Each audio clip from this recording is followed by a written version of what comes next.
everyone, welcome back to Mathsdo. It's me Vidya. So today we are going to talk about chapter 4, chemoreception in organism. Okay, അപ്പൊ നമ്മള് ഈ ചാപ്റ്ററിന് നമ്മൾ just ഒന്ന് revise ചെയ്യാൻ പോവാണ്. Important topics ഒക്കെ ഒന്ന് ഒരു fast and short revision. Okay, അപ്പൊ നമ്മൾ ഫസ്റ്റ് ഇതിൽ പറയുന്നത് പ്ലാൻ ഹോർമോൺസ് ആണ്. പ്ലാൻ ഹോർമോൺസ് എല്ലാ ക്വസ്റ്റ്യൻ പേപ്പറിലും നമ്മൾ കണ്ടിട്ടുണ്ട്. 1 അല്ലെങ്കിൽ 2 മാർക്സിന് ഒട്ടുമിക്ക എല്ലാ ക്വസ്റ്റ്യൻ പേപ്പറിലും വന്നിട്ടുള്ള ഒരു ടോപ്പിക്കാണ് പ്ലാൻ ഹോർമോൺസ്. അപ്പൊ നമ്മള് auxin, gibberellin, cytokinin, abscisic acid, ethylene, ഇത്രയും ആൾക്കാരെയാണ് പറയുന്നത്. ഓക്സിന്റെ മെയിൻ ആയിട്ടുള്ള പണി സെൽ ഇലോങ്ങേഷൻ ആണ്. നമ്മൾ ഈ മറ്റേ ടിപ്പിൽ കാണപ്പെടുന്ന ആളാണ്. സെല്ലിനെ ഇലോങ്ങേറ്റ് ചെയ്യാൻ സഹായിക്കുന്നു. Promote apical dominance, promote root initiation, അതായത് റൂട്ടിന്റെയും അപ്പെക്സ് ഷൂട്ടിന്റെയും അറ്റത്ത് കാണപ്പെടുന്ന ആളാണ്. ഇങ്ങനെ വളരാൻ സഹായിക്കുന്ന ആളാണ് ഓക്സിൻ. ഫോട്ടോട്രോപ്പിസം കാണിക്കുന്ന നമ്മൾ ചാപ്റ്ററിന് തുടക്കം ഓക്സിന്റെ ഫോട്ടോട്രോപ്പിസത്തിനെ കുറിച്ച് പറയണ്ടല്ലോ. ജിബർലിൻസ് ആണെങ്കിൽ ജിബർലിൻസ് സീഡ് ഡോർമെൻസി ബ്രേക്ക് ചെയ്യും. ഡോർമെൻസി എന്ന് പറഞ്ഞാല് ബ്രേക്ക്, അവര് ഡോർമെന്റ് ആയിട്ടിരിക്കുമല്ലോ സീഡ്സ്. നല്ലൊരു കണ്ടീഷൻ കിട്ടുന്നവരെ സീഡ്സ് ഡോർമെന്റ് ആയിട്ടിരിക്കും, മുളയ്ക്കാതിരിക്കും. അത് ബ്രേക്ക് ചെയ്യാൻ സഹായിക്കുന്ന ആളാണ്. Okay, influence the growth of fruit and seeds. Cytokine ആണെങ്കിൽ ലാറ്ററൽ ബഡ് മൊട്ടുണ്ടാവാൻ സഹായിക്കുന്നുണ്ട്. സൈഡിലുള്ള മൊട്ടല്ല, സൈഡിലുണ്ടാവുന്ന ബഡ്സ് ഉണ്ടാവില്ല നമ്മള് പ്ലാന്റിന്റെ, അതിന് സഹായിക്കുന്നുണ്ട്. സെനസെൻസ് ഡിലേ ചെയ്യുന്നു, അതായത് ഈ ഇല കൊഴിയുന്നതൊക്കെ ഡിലേ ചെയ്തിട്ട് ഗ്രീൻ കളറ് മെയിൻറ്റെയിൻ ചെയ്യാൻ സഹായിക്കുന്ന ആളാണ്. അബ്സിസിക് ആസിഡ് ഡോർമെൻസി മെയിൻറ്റെയിൻ ചെയ്യുന്ന ആളാണ് abscisic acid. Abscisic acid dormancy maintain ചെയ്യും, ജിബർലിൻ ബ്രേക്ക് ചെയ്യും. മെയിൻറ്റെയിൻ ചെയ്യാന്ന് പറഞ്ഞാല് പ്ലാന്റ് വിത്ത് മുളയ്ക്കാതെ അങ്ങനെ ഇരിക്കും കുറെ കാലം, നല്ലൊരു കണ്ടീഷൻ കിട്ടുന്നവരെ അത് ആ ഡോർമെൻസി മെയിൻറ്റെയിൻ ചെയ്യാൻ സഹായിക്കുന്ന ആളാണ്. പിന്നെ inhibit the growth of plant parts and enable them to tide over for unfavourable condition. അത് ജസ്റ്റ് മെയിൻറ്റെയിൻ ഡോർമെൻസി എന്ന് പറഞ്ഞാൽ മതി. അതായത് അൺഫേവറബിൾ കണ്ടീഷൻസിൽ പ്ലാന്റ് എന്ത് ചെയ്യാൻ പാടില്ല, മുളച്ച കാര്യമുണ്ടോ ഇല്ല, അത് ജസ്റ്റ് ഒന്നുകൂടെ എക്സ്പ്ലെയിൻ ചെയ്തു തന്നെ ഉള്ളൂ. Promote abscission of mature leaves and mature ആയിട്ടുള്ള ലീവ്സും ഫ്രൂട്ടും പൊഴിയാൻ സഹായിക്കുന്നതും അബ്സിസിക് ആസിഡിലാണ്. എത്തിലീൻ എന്ന് പറയുന്നത് ageing of leaves and flowers and ripening of fruits. അത്ര ഓർത്ത് വെച്ചാൽ മതി. ലീവ്സ് ഏജ് ചെയ്യാന്, പിന്നെ ഫ്രൂട്ട്സ് റൈപ്പൻ, അങ്ങനെ ക്വസ്റ്റ്യൻ ചോദിക്കും. ഫ്രൂട്ട്സ് റൈപ്പൻ ചെയ്യാൻ സഹായിക്കുന്ന, പഴങ്ങൾ പഴുക്കാൻ സഹായിക്കുന്ന ഹോർമോൺ ഏതാ? എത്തിലീൻ. Okay, ethylene. ഇതാണ് മെയിൻ ആയിട്ട് പ്ലാൻ ഹോർമോൺസ് പറയാനുള്ളത്. പ്ലാൻ ഹോർമോൺസ് ഇപ്പൊ പറഞ്ഞൊക്കെ നാച്ചുറൽ ഉണ്ട്, നാച്ചുറലും ഉണ്ട്. നമ്മള് ഇപ്പൊ ഹോർമോൺസ് ഒക്കെ ഇട്ട് പൂവ് വിരിയാനാണെന്ന് പറഞ്ഞിട്ട് മറ്റേ ഈ ഇപ്പൊ ഇതിന്റെ സീസണാ, മറ്റേ ബൊഗെയിൻ വില്ലേന്റെ സീസണാ. അപ്പൊ എല്ലാരും വളമൊക്കെ ഇട്ട് കൊടുക്കണ്ടിട്ടില്ല, പൂ വിരിയാം, നല്ല പൂ വിരിയും എന്നൊക്കെ പറഞ്ഞിട്ട്. അതൊക്കെ സിന്തറ്റിക് ഹോർമോൺസ് നമുക്ക് അപ്ലൈ ചെയ്യാം. അങ്ങനെ അതിന് സിന്തറ്റിക് ഹോർമോൺസ് ആർട്ടിഫിഷ്യൽ ആണ്, നമ്മൾ ഉണ്ടാക്കിയതാണ്. ഒന്ന് auxin, synthetic auxin, synthetic gibberellin, synthetic ethylene ഉണ്ട്. സിന്തറ്റിക് ഓക്സിൻ ആണെങ്കിൽ induce root formation in stem cuttings. നമ്മൾ സ്റ്റെം കട്ട് ചെയ്ത് കഴിഞ്ഞിട്ട് ചില സാധനത്തിൽ മുക്കിയിട്ട് ഇതാക്കുന്നില്ല, അത് സിന്തറ്റിക് ഓക്സിൻ ആയിരിക്കാം. വീഡിസൈഡ് ആയിട്ട് യൂസ് ചെയ്യാം, വീട് കളകളെ നശിപ്പിക്കാനായിട്ട് യൂസ് ചെയ്യാം.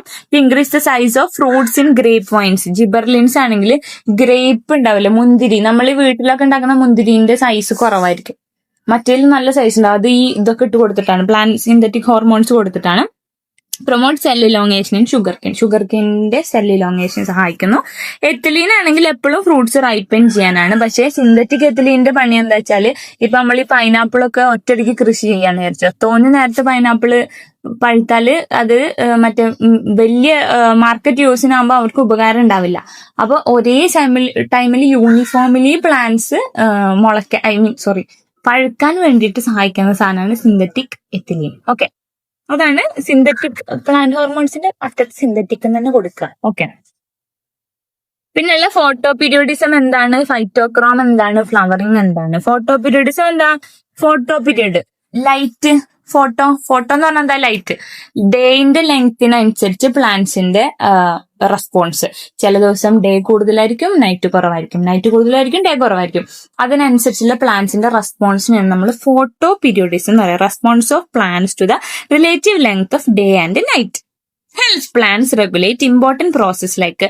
ഇതുകൊണ്ടാണ് ഫ്ലവറിങ്, പോളിനേഷൻ, സീഡ് ഫോർമേഷൻ ഒക്കെ നടക്കുന്നത്. ചില പ്ലാന്റ്സ് രാത്രി മാത്രമേ വിരിയുള്ളൂ, ചില പ്ലാന്റ്സ് രാവിലെ വിരിയുള്ളൂ, ചില പ്ലാന്റ്സ് ചില സീസണിലേ വിരിയുള്ളൂ. ഇല്ല, വേനൽക്കാലത്ത് മാത്രം വിരിയുന്ന പൂക്കളുണ്ട്. വേനൽക്കാലത്തിന്റെ പ്രത്യേകത എന്താ? പകലിന്റെ സമയം കൂടുതലാണ് അല്ലെ. അങ്ങനെ ഉള്ള അത് അതിനെയാണ് നമ്മൾ ഫോട്ടോ പീരിയോഡിസം എന്ന് പറയുന്നത്. ഫോട്ടോ ലൈറ്റിനനുസരിച്ചുള്ള അവരുടെ ഓരോ പീരിയോഡിസം. ഫൈറ്റോക്രോം എന്ന് പറഞ്ഞാൽ നമ്മുടെ പ്ലാന്റ്സിലൊക്കെ കാണപ്പെടുന്ന ഒരു ലൈറ്റ് സെൻസിറ്റീവ് പിഗ്മെന്റ് ആണ്. Detect the length of day and night. ഈ ഫോട്ടോ പീരിയോഡിസം നടക്കാൻ സഹായിക്കുന്ന ഒരു പിഗ്മെന്റ് ആണ് ഫൈറ്റോക്രോം. ഫൈറ്റോക്രോം ഉണ്ടാവുമ്പോൾ എന്ത് ചെയ്യും? ഡേ ലെങ്ത് ഇത് ഡിറ്റക്ട് ചെയ്യാൻ സഹായിക്കുന്ന ആളാണ് ഫൈറ്റോക്രോം. എല്ലാ പ്ലാന്റ്സിലും ഉണ്ടാവുന്ന സാധനമാണ് phytochrome. Important role in controlling photoperiodism and flowering. Photoperiodism നടക്കണമെങ്കിൽ അപ്പൊ ആര് വേണം? ഫൈറ്റോക്രോം ആണ്. ഫ്ലവറിങ് എന്താ? പ്ലാന്റ്സ് എന്ത് ചെയ്യുന്നു? Plants produce flowers, marking the beginning of reproduction. എൻവയോൺമെന്റും ഫോട്ടോ പീരീഡ് ഒക്കെ കൺട്രോൾ ചെയ്യുന്നുണ്ട്. പ്ലാന്റ് ഹോർമോൺസ് ആണ് റെഗുലേറ്റ് ചെയ്യുന്നത്. പൂ വിരിയുന്നു അല്ലെ? പൂ വിരിഞ്ഞാലേ റീപ്രൊഡക്ഷൻ സംഭവിക്കുള്ളൂ. ഓക്കെ, ജസ്റ്റ് ഇത് ടെക്സ്റ്റിൽ ഒരു വലിയ പാരഗ്രാഫ് ആയി കൊടുത്ത് നിങ്ങൾക്ക് ഈസിക്ക് വേണ്ടി ഞാൻ ഇങ്ങനെ ആക്കി തന്നേ ഉള്ളൂ. നെക്സ്റ്റ് വൺ ആണ് ഹോർമോൺസ്. പല ടൈപ്പ് ഹോർമോൺസ് ഉണ്ട്. ഓരോ ഗ്ലാൻഡുകളും ഓരോ ഹോർമോൺ ഉണ്ടാക്കും. നമ്മളെ മൊത്തം ഹോർമോൺ ഉണ്ടാവുന്ന സിസ്റ്റത്തിന് നമ്മൾ എന്ത് പറയും? എൻഡോക്രൈൻ സിസ്റ്റം എന്ന് പറയും അല്ലെ. അതില് ഒരാളാണ് തൈറോയിഡ് ഗ്ലാൻഡ് അല്ലെ. തൈറോയിഡ് ഗ്ലാൻഡിന് 2 ടൈപ്പ് സെൽസ് ഉണ്ട്. ഫോളിക്കുലാർ സെൽസും ഉണ്ട്, പാരാഫോളിക്കുലാർ സെൽസും ഉണ്ട്. Follicular cells ആരുണ്ടാക്കും? തൈറോക്സിൻ എന്ന് പറഞ്ഞ ഹോർമോൺ ഉണ്ടാക്കും. പാരാഫോളിക്കുലാർ സെൽസ് കാൽസിറ്റോണിൻ എന്ന് പറഞ്ഞ ഹോർമോൺ ഉണ്ടാക്കും. ഇതാണ് തൈറോയിഡ് ഗ്ലാൻഡ്. ഇത് നമ്മളെ ലാരിങ്സിന് ചുറ്റുള്ള തൈറോയിഡ് ഗ്ലാൻഡ്. അതുകൊണ്ടാണ് സ്പ്രേ ഒന്നും വല്ലാതെ ഇങ്ങോട്ട് അടിക്കരുത് എന്ന് പറയുന്നത്. നമ്മൾ ഇവിടെയൊക്കെ സ്പ്രേ അടിക്കുമല്ലോ ആൾക്കാർ, ഇവിടെയൊക്കെ. ഇവിടെ തൈറോയിഡ് ഗ്ലാൻഡിന് അടുത്തുള്ളതാണ്. നമ്മളെ മേജർ ആയിട്ടുള്ള ഒരു എൻഡോക്രൈൻ സിസ്റ്റം ആണ് തൈറോയിഡ് ഗ്ലാൻഡ്. അപ്പൊ അത് തീരുമാനമാവും. ഓക്കെ, തൈറോയിഡ് ഗ്ലാൻഡ് സെക്രീറ്റ് ചെയ്യുന്നതാണ് തൈറോക്സിനും കാൽസിറ്റോണിനും. ഫോളിക്കുലാറും പാരാഫോളിക്കുലാർ സെൽസും ഉണ്ട്. ചിത്രമൊക്കെ നോക്കുക. ഫോളിക്കുലാർ സെൽസ് ആണ് തൈറോക്സിൻ ഉണ്ടാക്കുക. പാരാഫോളിക്കുലാർ സെൽസ് ആണ് കാൽസിറ്റോണിന് സെക്രീറ്റ് ചെയ്യാന്ന് ഓർക്കുക. തൈറോക്സിന്റെ പണിയാണ് ബോഡി ടെമ്പറേച്ചർ, മെറ്റാബോളിസം കൺട്രോൾ ചെയ്യുന്നത്. ബ്രെയിൻ ഡെവലപ്മെന്റ്, ന്യൂ ബോൺ ബേബീസിന്, ചിൽഡ്രന്റെയും ബ്രെയിൻ ഡെവലപ്മെന്റിന് സഹായിക്കുന്നുണ്ട്. Health of heart, skin, reproductive system. ചില ഇപ്പൊ PCOD ഉള്ള ആൾക്കാർക്കൊക്കെ നമ്മൾ ചെക്ക് ചെയ്യുക TSH, thyroid stimulating hormone. Thyroid ഹോർമോണിന് പ്രശ്നം ഉണ്ടാകുമ്പോഴാണ് നമുക്ക് ഈ PCOD അങ്ങനത്തെ പ്രോബ്ലംസ് ഉണ്ടാവുക. പീരിയഡ്സ് ഇറഗുലർ ആവും ഗേൾസിന്. മുഖത്ത് ആക്നെ ഒക്കെ വരുന്നതൊക്കെ അതിന്റെ ഒരു സൈഡ് എഫക്റ്റ് ഒക്കെ ആയിട്ട് ഉണ്ടാവും. കാൽസിറ്റോണിൻ എന്ന് പറഞ്ഞ പേര് തന്നെ ഉണ്ട്, കാൽഷ്യം. ബ്ലഡിലെ കാൽഷ്യം ലെവൽ മെയിൻറ്റെയിൻ ചെയ്യാം. ഓക്കെ, ഇനി തൈറോയിഡ് ഞാൻ പറഞ്ഞില്ലേ, ഇപ്പൊ പറഞ്ഞാല് തൈറോയിഡ് കൂടിയാലും കുറഞ്ഞാലും ഒക്കെ പ്രശ്നമാണ്. ഒരു ലെവലിൽ നിൽക്കണം. അത് കൂടിയാലും കുറഞ്ഞാലും ഉണ്ടാകുന്ന അസുഖങ്ങളിൽ ഒന്നാണ് ഹൈപ്പർ തൈറോയിഡിസം. ഹൈപ്പർ എന്ന് പറഞ്ഞാൽ കൂടുതൽ, ഹൈപ്പോ എന്ന് പറഞ്ഞാൽ കുറവ്. ഹൈപ്പർ തൈറോയിഡിസം പറഞ്ഞാൽ തൈറോക്സിന്റെ അളവ് കൂടുതലാണ്, മെറ്റാബോളിസത്തിന്റെ റേറ്റ് കൂടും, weight loss, heart beat increase ചെയ്യുക, എക്സസീവ് സ്വെറ്റിംഗ്, ആങ്സൈറ്റി ഒക്കെ ഉണ്ടാവും ഹൈപ്പർ തൈറോയിഡിസം ഉണ്ടെങ്കിൽ. ഹൈപ്പോ ആണെങ്കിൽ തൈറോക്സിന്റെ അളവ് കുറവാണ്, അപ്പൊ മെറ്റാബോളിസം ഒക്കെ മൊത്തത്തിൽ കുറയും, വെയിറ്റ് കൂടും.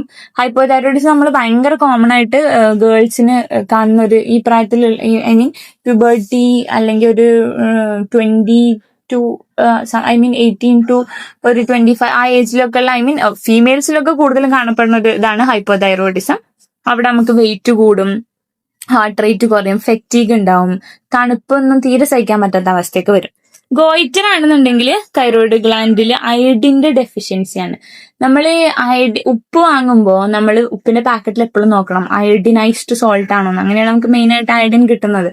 അയഡിൻ നമ്മുടെ ശരീരത്തിൽ ഇല്ലാന്നുണ്ടെങ്കിൽ ഗോയിറ്റർ ഉണ്ടാവും. ഇവിടെ എൻലാർജ് ചെയ്യും, തൈറോയിഡ് ഗ്ലാൻഡ് എൻലാർജ് ചെയ്യും. അതാണ് മെയിൻ ആയിട്ടുള്ള swelling in the neck and difficulty in സ്വാലോവിങ്.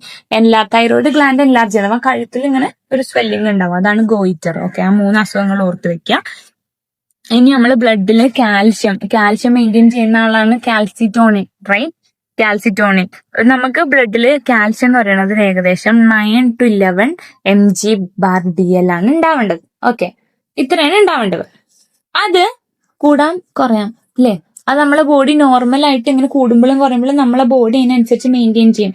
അതിന് സഹായിക്കുന്ന ആൾക്കാരാണ് തൈറോയിഡ് ഗ്ലാൻഡും പാരാതൈറോയിഡ് ഗ്ലാൻഡും കൂടി ചേർന്നിട്ടാണ് അതിന് സഹായിക്കാം. പാരാതൈറോയിഡ് എന്ന് പറഞ്ഞൊരു ഗ്ലാൻഡ് ഉണ്ട് നമുക്ക്. ഓക്കെ, ഈ തൈറോയിഡിന്റെ ഇതാണ് പാരാതൈറോയിഡ് ഗ്ലാൻഡ്. ഈ തൈറോയിഡിന്റെ ബാക്കിൽ ഉണ്ടാകുന്ന ഒരു സാധനമാണ് പാരാതൈറോയിഡ് ഗ്ലാൻഡ്.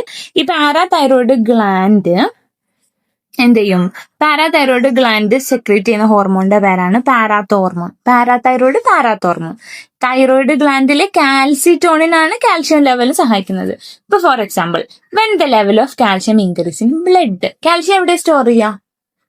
ബോൺസിൽ അല്ലെ, മസിൽസില്.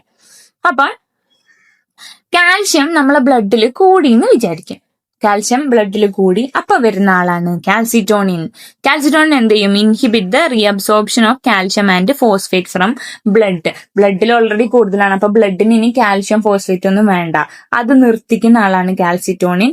Decrease absorption of calcium to blood. ബ്ലഡിൽ കാൽഷ്യം അബ്സോർബ് ചെയ്യുന്നത് എല്ലായിടത്തും കുറയ്ക്കും.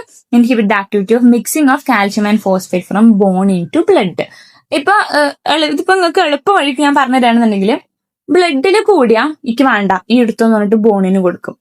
ബ്ലഡിൽ കുറഞ്ഞ ബോൺ പാവായതുകൊണ്ട് ഇന്നാ ഈ എടുത്തോ, കുറച്ചെടുത്തോ, എനിക്ക് കുറെ ഉണ്ടല്ലോ കുറച്ചെടുത്തോന്ന് പറഞ്ഞ് കൊടുക്കും. ബോണും ബ്ലഡും തമ്മിലുള്ള ഒരു കണക്ഷനാണിത്. ഓക്കെ, ബ്ലഡിൽ കൂടിയാല് എന്ത് ചെയ്യുന്നു? ബ്ലഡിലുള്ളതൊക്കെ പാടെ ബോണിക്ക് കൊടുക്കും, ബ്ലഡിക്ക് ബോണിന്ന് വരുന്നതൊക്കെ നിൽക്കും. അത്രേ ഉള്ള. അതിന് സഹായിക്കുന്ന ആളാണ് പാരാത്തോർമോണും കാൽസിറ്റോണിനും. കാൽസിറ്റോണിന്റെ പണി ബ്ലഡിലാണ്. ഓക്കെ, പാരാത്തോർമോണിന്റെ പണി എന്താണ്? Accelerate the reabsorption of calcium and phosphate to blood.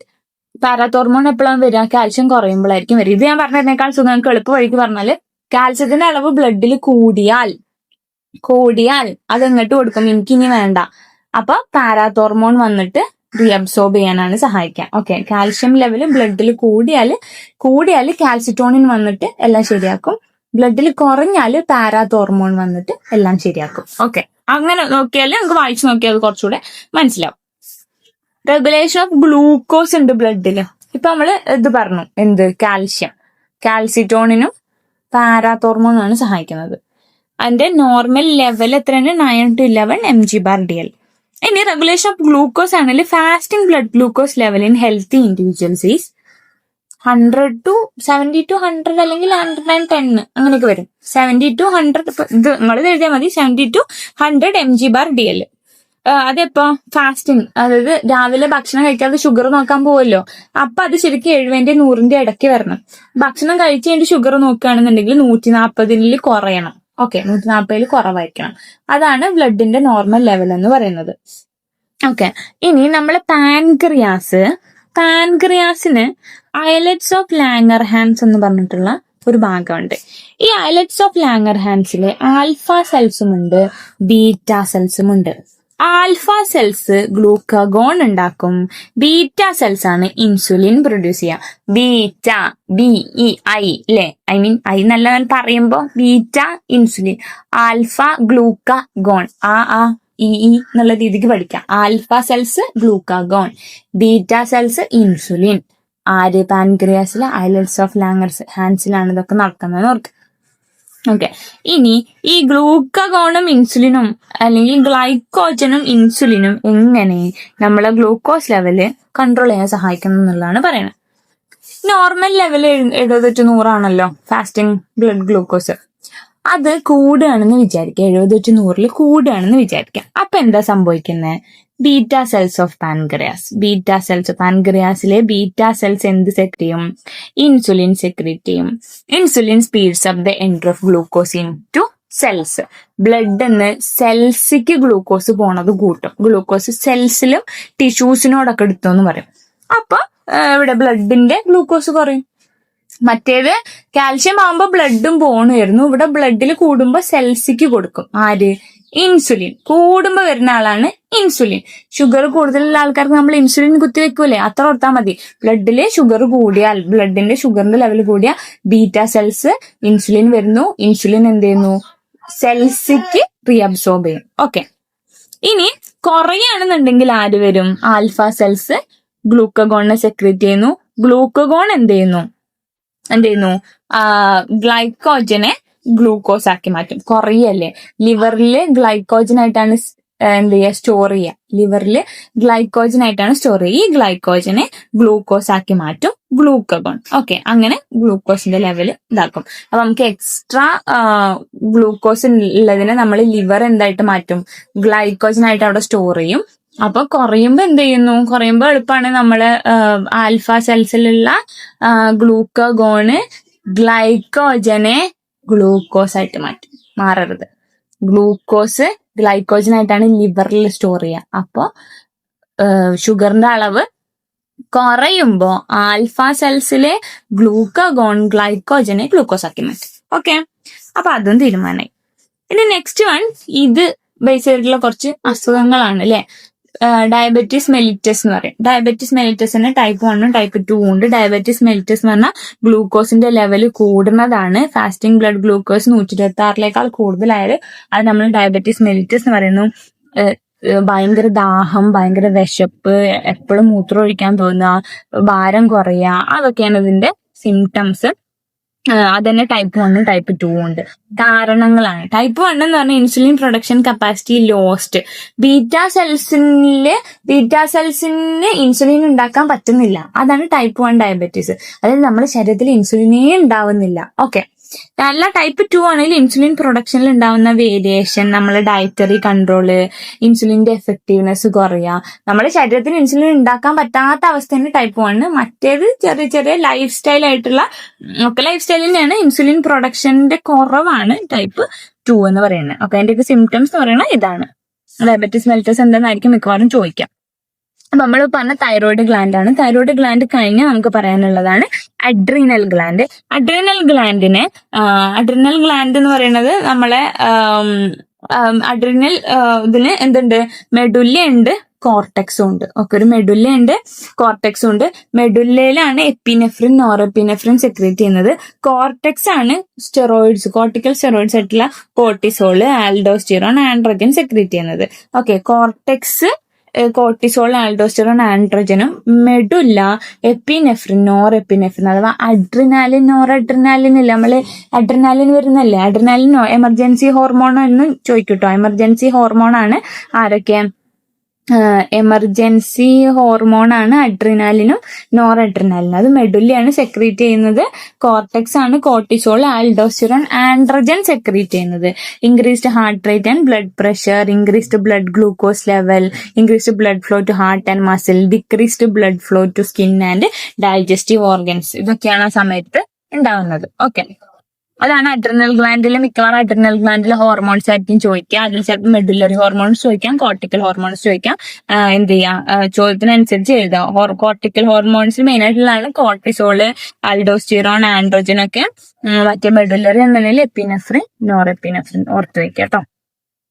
പിന്നെ നമുക്ക് പീനിയൽ ഗ്ലാൻഡ് ഉണ്ട്. പീനിയൽ ഗ്ലാൻഡിന്റെ ലൊക്കേഷൻ എന്ന് പറയുന്നത് നിയർ തലാമസ് ആണ്. ഹ്യൂമൻ ബ്രെയിനിലാണ്. പീനിയൽ ഗ്ലാൻഡ് സെക്രറ്റ് ചെയ്യുന്ന ഹോർമോണിന്റെ പേര് ഓർത്ത് വെക്കുക, മെലാറ്റോണിൻ ആണെന്ന്. ഇതാണ് നമ്മളെ ബയോളജിക്കൽ ക്ലോക്ക് ആയിട്ട് നമുക്ക് ഈ 24 hour സൈക്കിളൊക്കെ ഉണ്ടാകുന്നത് പീനിയൽ ഗ്ലാൻഡ് കാരണമാണ്. അതായത് ഉറങ്ങുന്നു, ഇന്ന സമയത്ത് എണീക്കുന്നു, അല്ലെ അതൊരു ഫിക്സ്ഡ് ആണ്. അത് സഹായിക്കുന്ന പീനിയൽ ഗ്ലാൻഡ് ആണ്. മെലാറ്റോണിൻ, ഉറക്കം, നമ്മൾ ഈ ഉറക്കമില്ലാത്തവർക്ക് ഉണ്ടാകുന്ന പ്രശ്നം മെലാറ്റോണിനിൽ ഉണ്ടാവുന്ന പ്രോബ്ലംസ് ആണ്. ഓക്കെ. മെലോട്ടോണിൻ റിച്ച് ആയിട്ടുള്ള ഫ്രൂട്ട്സ്, കിവി അങ്ങനെ സാധനങ്ങളൊക്കെ കഴിക്കുമ്പോൾ നമുക്ക് ആ പ്രോബ്ലംസ് ഒക്കെ, പിന്നെ മരുന്നൊക്കെ കുടിക്കുമല്ലോ നമ്മൾ. അപ്പൊ മെലാറ്റോണിൻ ആണ് ഉറക്കം സഹായിക്കുന്നത് ഓർത്ത് വെക്കുക. പീനിയൽ ഗ്ലാൻഡ് ആണ് സെക്രീറ്റ് ചെയ്യുന്നത്. തൈമസ് ഗ്ലാൻഡ് ഉണ്ട്. തൈമസ് ഗ്ലാൻഡ് സെക്രീറ്റ് ചെയ്യുന്ന ഹോർമോൺ ആണ് തൈമോസിൻ. ഈ തൈമസ് എവിടെ? നമ്മളെ സ്റ്റേണത്തിന്റെ ബാക്കിലായിരിക്കും ഉണ്ടാവുക.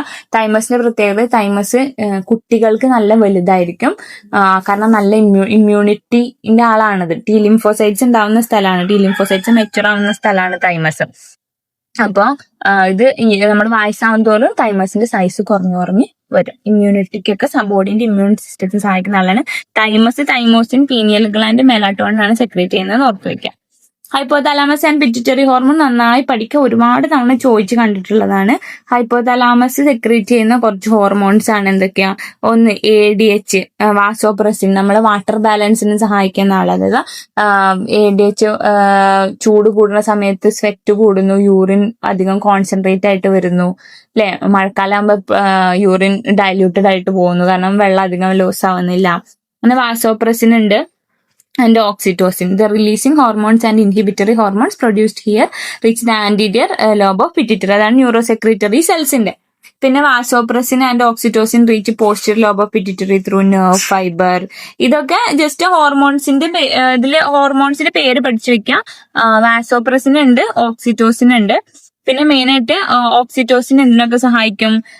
Lactation, contraction of smooth muscles, അതായത് നമ്മുടെ യൂട്രസിന്റെ കൺട്രാക്ഷൻ ഒക്കെ സഹായിക്കുന്ന ആളാണ് ഓക്സിറ്റോസിൻ. പിന്നെ പ്രൊലാക്റ്റിൻ ഉണ്ട്. പ്രൊലാക്റ്റിൻ എന്തിനാ സഹായിക്കുന്നത്? മിൽക്ക് പ്രൊഡ്യൂസ് ചെയ്യാൻ സഹായിക്കും പ്രൊലാക്റ്റിൻ. സൊമാറ്റോട്രോപ്പിൻ ഉണ്ട്. ഗ്രോത്ത് ഹോർമോൺ എന്ന് പറയും സൊമാറ്റോട്രോപ്പിന്. Somatotropin help in body growth. ADH ഉണ്ട്, reabsorption of water from kidney ഞാൻ നേരത്തെ പറഞ്ഞത്. പിന്നെ നിങ്ങൾ ഈ താഴത്തുള്ള ഭാഗങ്ങൾ മെയിൻ ആയിട്ട് പഠിക്കാം. TSH ഉണ്ട്, സ്റ്റിമുലേറ്റ്സ് തൈറോയിഡ് ഗ്ലാൻഡ്, ഞാൻ പറഞ്ഞില്ലേ തൈറോയിഡ് സ്റ്റിമുലേറ്റിംഗ് ഹോർമോൺ. ACTH ഉണ്ട്, സ്റ്റിമുലേറ്റ് അഡ്രീനൽ കോർട്ടെക്സ്. GTH ഉണ്ട്, stimulate the action of gonadotropic hormone എന്ന് പറയാം, ആക്ഷൻ ഓഫ് ഓവറി ആൻഡ് ടെസ്റ്റിസ്. അതായത് ഈ ഹോർമോൺസ് ഒക്കെ ആക്ട് ചെയ്യണമെന്നുണ്ടെങ്കിൽ ഒരാൾ പറഞ്ഞു തരണം അല്ലെ, അത് പറഞ്ഞു തരുന്ന ആളാണ് ഹൈപ്പോതലാമസ്. പിറ്റ്യൂട്ടറിന്റെ ആന്റിറിയർ ലോബും പോസ്റ്റീരിയർ ലോബും ഉണ്ട്. ആന്റിറിയർ ലോബ് സെക്രേറ്റ് ചെയ്യുന്ന കുറച്ച് ഭാഗമുണ്ട്, പോസ്റ്റീരിയർ ലോബ് സെക്രേറ്റ് ചെയ്യുന്ന കുറച്ച് ഭാഗമുണ്ട്.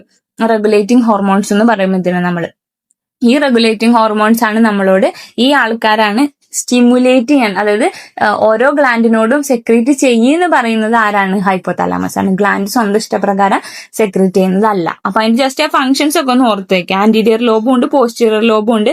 ആന്റീരിയർ ലോബ് സെക്രീറ്റ് ചെയ്യുന്നത് കുറച്ച്, പോസ്റ്റീരിയർ ലോബ് സെക്രീറ്റ് ചെയ്യുന്നത് TSH, ACTH, GTH ഒക്കെ. ഓക്കെ, ഇനി അതിൽ നമ്മൾ ഗ്രോത്ത് ഹോർമോൺ അഥവാ സൊമാറ്റോട്രോപ്പിനെ കുറിച്ച് പറയുകയാണെന്നുണ്ടെങ്കിൽ ഗ്രോത്ത് ഹോർമോണിന്റെ മറ്റൊരു പേരാണ് സൊമാറ്റോട്രോപ്പിൻ.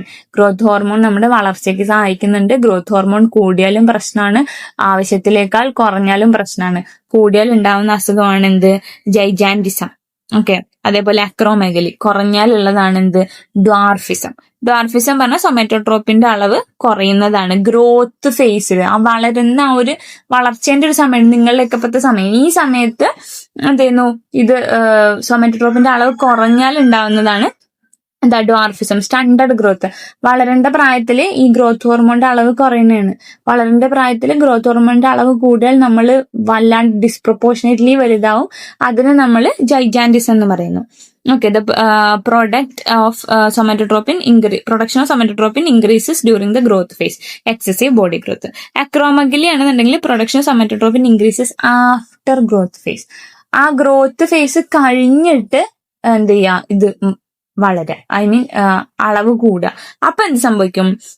പാംസ്, ഫൂട്ട്, ജോസിലൊക്കെ ആയിരിക്കും വളർച്ച വരിക. അപ്പൊ നമുക്ക് കണ്ടാൽ തന്നെ മനസ്സിലാവും. കണ്ടോ, ഈ ഒരാളെ, ഇതിലുള്ള ആളെ ജോയൊക്കെ ഇതിലേറെ ഭയങ്കര എൻലാർജ്ഡ് ആയിട്ടായിരിക്കും. അപ്പൊ അങ്ങനത്തെ ഡിസ്പ്രപ്പോർഷനേറ്റ് ആയിട്ടായിരിക്കും ഉണ്ടാവാം. വളർച്ചയുടെ ശേഷമുള്ളതാണ് അക്രോമഗലി. ഓക്കെ, പിന്നെയുള്ള വാസോപ്രസിന്റെ ഫംഗ്ഷൻ ആണ് ആന്റി ഡയൂററ്റിക് ഹോർമോൺ എന്ന് പറയും. വാസോപ്രസിന് നേരത്തെ പറഞ്ഞ തന്നെ മെയിൻറ്റെയിൻ വാട്ടർ ബാലൻസ് മെയിൻറ്റെയിൻ ചെയ്യാൻ സഹായിക്കുന്നതാണ്. അതിപ്പോ ഫോർ എക്സാമ്പിൾ സമ്മർ, ഇപ്പോഴത്തെ സമയത്ത് എന്താണ് ഭയങ്കര ബോഡി ഹീറ്റ് കൂടും, പുറത്തത്തെ ഹീറ്റും കൂടുതലാണ്. അപ്പൊ നമ്മൾ നന്നായിട്ട് എന്ത് ചെയ്യുന്നു? സ്വെറ്റ് ചെയ്യുന്നു. സ്വെറ്റ് ചെയ്ത് എന്ത് സംഭവിക്കും? ഡീഹൈഡ്രേഷൻ, നിർജ്ജലീകരണം സംഭവിക്കും അല്ലെ. അപ്പൊ എന്തെയ്യുന്നു? Increases the production of vasopressin. അപ്പൊ വെള്ളം നമ്മുടെ ശരീരത്തിൽ പോകാൻ പാടില്ല. അപ്പൊ വാസോപ്രസിന്റെ അളവ് കൂടും. വാസോപ്രസിന്റെ അളവ് കൂടുമ്പോൾ വാസോപ്രസിൻ കിഡ്നിയുടെ അടുത്ത് പോയിട്ട് കിഡ്നിയിലുള്ള തിരിച്ചെടുക്കാൻ പറ്റിയ വെള്ളമൊക്കെ റീഅബ്സോർബ് ചെയ്യും. വെറുതെ വെള്ളം കളയാതെ റീഅബ്സോർബ് ചെയ്യും. അപ്പൊ യൂറിന്റെ പ്രൊഡക്ഷൻ കുറയും. അഥവാ യൂറിൻ കുറച്ചുകൂടെ എന്തായിരിക്കും? കോൺസെൻട്രേറ്റഡ് ആയിരിക്കും. വെള്ളം കുറഞ്ഞിട്ട് കോൺസെൻട്രേറ്റഡ് യൂറിൻ ആയിരിക്കും ഉണ്ടാവുക അല്ലെ. യൂറിൻ കുറവായിരിക്കും. വിന്ററിലാണെന്നുണ്ടെങ്കിൽ സ്വെറ്റ് വഴി ഡീഹൈഡ്രേഷൻ കുറവാണ്. അപ്പൊ യൂറിന്റെ പ്രൊഡക്ഷൻ കൂടുതലായിരിക്കും. കാരണം വെള്ളം ആവശ്യമുള്ള ആവശ്യത്തിനുള്ള വെള്ളം നമ്മുടെ ശരീരത്തിൽ തന്നെ ഉണ്ട്. അത് സമ്മറിലുള്ള കാര്യം ജസ്റ്റ് ഒന്ന് ഓർത്ത് വെക്കാം. സ്വെറ്റ് വഴി പോകുമ്പോൾ ഡീഹൈഡ്രേഷൻ സംഭവിക്കുമ്പോൾ കിഡ്നിയിൽ റീഅബ്സോർബ് ചെയ്യും. വെറുതെ ആവശ്യമില്ലാത്ത വെള്ളം ഒന്നും പുറത്തു പോകണ്ടെന്ന് പറഞ്ഞിട്ട് വലിച്ചെടുക്കും. ഓക്കെ, അതിന് സഹായിക്കുന്ന ആളാണ് വാസോപ്രസിൻ. വാസോപ്രസിന്റെ അളവ് കൂടും. ADH എന്ന് പറയും, ആന്റി ഡയൂററ്റിക് ഹോർമോൺ. ഓക്കെ, പിന്നെ ലാസ്റ്റ് ടോപ്പിക്കാണ് ഫെറോമോൺസ്. ഫെറോമോൺസ് അഥവാ ഈ മറ്റേ ഫെറോമോൺസിന് ബെസ്റ്റ് എക്സാമ്പിള് പട്ടി മൂത്രം ഒഴിച്ചിരിക്കുന്നുണ്ടോ, എന്തിനാ? ടെറിട്ടറി മാർക്ക് ചെയ്യുന്നതാണ്. അതേപോലെ പൂച്ചയല്ല, ഉറുമ്പ് എന്ത് ചെയ്യും? ഇങ്ങനെ വരി വരിയായിട്ട് പോകുന്ന കണ്ടിട്ടുണ്ടോ? അതെങ്ങനെയാണ് അവർ കറക്റ്റ് വരി വരിയായിട്ട് പോവാ? ഉറുമ്പ് ട്രെയിൽ ഹോർമോൺസ് സെക്രേറ്റ് ചെയ്യുക. ഒരു ട്രെയിലായിട്ടാ പോവാ അല്ലെ. ഹോർമോൺസ് അങ്ങനെ സെക്രേറ്റ് ചെയ്യുന്നത് കൊണ്ടാണ്. അങ്ങനെ ഒരുപാട് ഇപ്പൊ ഡിയർ ഹോർമോൺ സെക്രേറ്റ് ചെയ്യുന്നുണ്ട്. അങ്ങനെ പല ഇതും ഫെറോമോൺസ് സെക്രേറ്റ് ചെയ്യുന്നുണ്ട്. ഈവൻ ഹ്യൂമൻസിനും ഫെറോമോൺസ് ഉണ്ടെന്നാണ് നമ്മുടെ പഠനങ്ങൾ പറയുന്നത്. ഹ്യൂമൻ സ്വെറ്റ് ഒക്കെ ഫെറോമോൺ ആയിട്ട് ആക്ട് ചെയ്യുന്നുണ്ട് പറയും. ഫെറോമോൺസ് എന്തിനാ? പല രീതിക്കുണ്ട്. ഒന്ന് മെയ്റ്റിനെ അട്രാക്ട് ചെയ്യാനായിരിക്കാം, അല്ലെങ്കിൽ അവർക്ക് റീപ്രൊഡക്റ്റീവ് ഫേസിൽ എന്തെങ്കിലുമൊക്കെ ആയിരിക്കാം, അല്ലെങ്കിൽ ടെറിട്ടറി മാർക്ക് ചെയ്യാനായിരിക്കാം, അല്ലെങ്കിൽ വീട് കണ്ടെത്താനും തിരിച്ചു വരാം. ഹണി ബീസ് ഒക്കെ തിരിച്ച് അവരുടെ നെസ്റ്റ് കണ്ടുപിടിക്കണമെന്നുണ്ടെങ്കിൽ അവർ തിരിച്ച് ഈ ഫെറോമോൺസ് ആണ് യൂസ് ചെയ്യുക. ഓക്കെ, അപ്പൊ ഫെറോമോൺസ് ആണ് ഒരു കെമിക്കലാണ്. Chemical substance that are secreted by organism to their immediate surroundings to facilitate communication with the same species. അതായത് പട്ടി മൂത്രം ഒഴിക്കുന്ന മണത്ത് നോക്കിയാൽ നമുക്ക് മനസ്സിലാവോ? ഇല്ല, സെയിം സ്പീഷീസ് ആണ് അത്. അങ്ങനെ സ്പീഷീസ് സ്പെസിഫിക് ആണ്. സ്വന്തം സ്പീഷീസിന് മാത്രം മനസ്സിലാവാനുള്ള സാധനമാണ് ഫെറോമോൺസ് എന്ന് പറയുന്നത്. അതിന് എക്സാമ്പിൾ ആണ് എന്താ? ടെറിട്ടറി മാർക്ക് ചെയ്യുന്നത്. അതാണ് ഈ പട്ടി മൂത്രം ഒഴിക്കുന്നത്. കണ്ട പോസ്റ്റിലൊക്കെ പോയിട്ട് determine the territory. Aggregation pheromone ഉണ്ട്. ഫുഡ് അവൈലബിലിറ്റി മനസ്സിലാക്കും. ഇപ്പോൾ ഉറുമ്പൊക്കെ ആണെങ്കിൽ ഫുഡ് കണ്ടുപിടിച്ചാൽ അവിടെ നിന്ന് തിരിച്ച് ഹോർമോൺ സെക്രറ്റ് ചെയ്തിട്ടാ വരിക. അപ്പൊ മറ്റ് ഉറുമ്പുകൾക്കൊക്കെ അത് കണ്ടുപിടിച്ച സ്ഥലം കണ്ടുപിടിച്ച് പോവാം. അലാം ഫെറോമോൺ ഉണ്ട്, സിഗ്നലിംഗ് ഡേഞ്ചർ. അത് ഉറുമ്പിനുണ്ട് അലാം ഫെറോമോൺ. ഒരു ഉറുമ്പിനെ പീച്ചൊക്കെ നോക്കി കുറച്ച് ഞാൻ കുറെ ഉറുമ്പ് വരും അവിടേക്ക്. അത് അവര് ഡേഞ്ചർ കാണിക്കുന്ന ഫെറോമോൺ സെക്രേറ്റ് ചെയ്യുന്നതാണ്. ട്രെയിൽ ഫെറോമോൺ മറ്റേ ഉറുമ്പിന്റെ ട്രെയിൽ മാർക്കിങ്, പോണിങ്ങനെ ഒറ്റ വരിക്ക് പോണാണ് ഉറുമ്പൊക്കെ. പിന്നെ സെക്സ് ഫെറോമോൺ ഉണ്ട്, മെയ്റ്റിനെ അട്രാക്ട് ചെയ്യാൻ. അത് ഈ മറ്റേ സിൽക്ക് വോമിനൊക്കെ ബോംബിക്കോൾ എന്ന് പറഞ്ഞിട്ടുള്ള ഒരു സാധനമൊക്കെ ഉണ്ട്. അതൊക്കെ എന്തിനാണ്? ജസ്റ്റ് ഞാൻ അറിയാൻ വേണ്ടി പറയണേ. ഇതൊക്കെ അതിനൊരു എക്സാമ്പിൾ ആണ്. ജസ്റ്റ് ഇത് വലിയ ഇമ്പോർട്ടന്റ് അല്ല, ജസ്റ്റ് ഒന്ന് ഓർത്ത് വെക്കുക. ഈ കാണുന്ന സാധനങ്ങൾ പലതരം ഫെറോമോൺ ഉണ്ടെന്ന്, അത് എന്തിനാണെന്ന് ഓർത്ത് വെക്കാം. ഓക്കെ, അപ്പൊ മെയിൻ ആയിട്ട് നമ്മൾ ഈ ചാപ്റ്ററിൽ ഇത്ര ടോപ്പിക്സേ ഉള്ളൂ. ഓക്കെ, ചോദിക്കാൻ സാധ്യതയുള്ള എല്ലാ ടോപ്പിക്സും ഞാൻ പറഞ്ഞിട്ടുണ്ട്. നമ്മൾ റിവിഷൻ ആയതുകൊണ്ടാണ് ഇത്ര സ്പീഡിൽ നമ്മൾ പറഞ്ഞു പോയത്. അപ്പൊ നിങ്ങൾക്ക് എന്തെങ്കിലുമൊക്കെ ഡൗട്ട് ഉണ്ടെന്നുണ്ടെങ്കിൽ ചോദിക്കുക, കമന്റ് ബോക്സിൽ ചോദിക്കുക. നമ്മൾ ഡൗട്ട് എത്രയും പെട്ടെന്ന് ക്ലിയർ ചെയ്ത് തരും. വളരെ ഈസി ആയിട്ടുള്ള ചാപ്റ്റർ ആണ്. അത്യാവശ്യം നമുക്കറിയാം 4th ചാപ്റ്റർ ആണ്, അത്യാവശ്യം വെയിറ്റേജ് ഉണ്ട്. പഠിച്ചാൽ ഈസി ആയിട്ട് മാർക്ക് സ്കോർ ചെയ്യാൻ പറ്റിയ ചാപ്റ്റർ ആണ്. കാൽഷ്യം റെഗുലേഷൻ, ഗ്ലൂക്കോസ് റെഗുലേഷൻ ഒക്കെ നന്നായിട്ട് ഫോക്കസ് ചെയ്ത് പഠിക്കാം. Okay, thank you.